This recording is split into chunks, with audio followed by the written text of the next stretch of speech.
Welcome to The Explainer. Today, we're going to talk about a massive disruption in the global food supply. And, it all kicked off with this one single tax decision, thousands of miles away. But its domino effect, it's being felt right now, right here in the U.S. Farm Belt.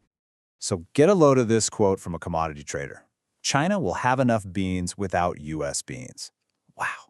I mean, that one sentence, reported by Reuters, basically put the entire market on notice. It just perfectly captures this huge shift that's happening in global agriculture. And like I said, it all started with a decision way down in South America.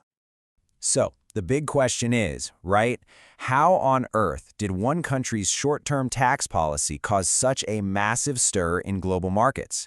Let's follow the breadcrumbs, trace those dominoes, and really figure out what's going on here. All right, so our story starts down in South America. The Argentine government was in a bind. They needed cash, and fast. So they made this truly dramatic move for their whole agricultural sector. So they needed to raise $7 billion in foreign currency by the end of October. And to do that, Argentina took a pretty bold step. They temporarily suspended their export tax on agricultural products. But the real main event here, it was soybeans. And look, this wasn't just some tiny tweak. We're talking about slashing a 26% tax all the way down to zero. Just poof, gone. Overnight, this made Argentine soybeans way cheaper on the world market. I mean, we're talking an improvement of over $2 a bushel for their farmers. That's huge. Okay, so you've got this backdrop of the US-China trade war already creating this big opening, right? So the reaction from Chinese importers, well, it was immediate, and it was absolutely massive. They jumped on this opportunity without even thinking twice. I mean, within just a couple of days, reports started flooding in that China had scooped up as many as 20 shiploads of Argentine soybeans. 20! That's about 1.3 million metric tons. And here's the kicker. This is business that, in any normal year, would have almost certainly gone to farmers in the United States. Okay, so this is the crucial point. You gotta get this. Argentina's tax holiday, it didn't magically create more soybeans out of thin air. The global supply is what it is. What it did was trigger this massive game of musical chairs, just completely redirecting who is buying from whom. Yeah, think about it exactly like that. Musical chairs. The number of soybeans in the world didn't change. The number of buyers didn't really change either. All that changed were the shipping lanes, the trade routes. And as China starts cozying up to new partners, American farmers are the ones at risk of being left standing when the music stops.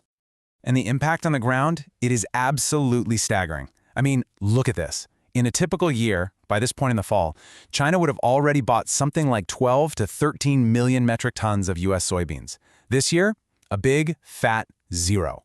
A whole sales channel just gone, vanished overnight. But this pressure on soybeans isn't happening in a vacuum. Of course not. It's creating all these domino effects across other major grain markets. But what's interesting is not everything is moving in the same direction. So, while soybeans are clearly feeling the heat from this whole trade shuffle, corn has actually been surprisingly resilient. It's holding steady. And then you have wheat, which, it's telling a much more complicated story.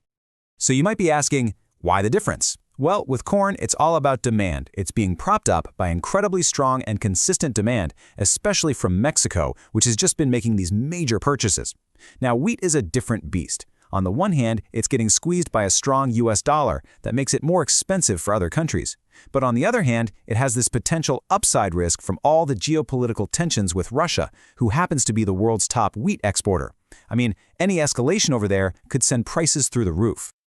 Okay, so shifting gears completely now. While the grain markets are all reacting to these big global pressures, the U.S. cattle market is just marching to the beat of its own drum. It's being driven by a completely different and frankly very volatile set of forces.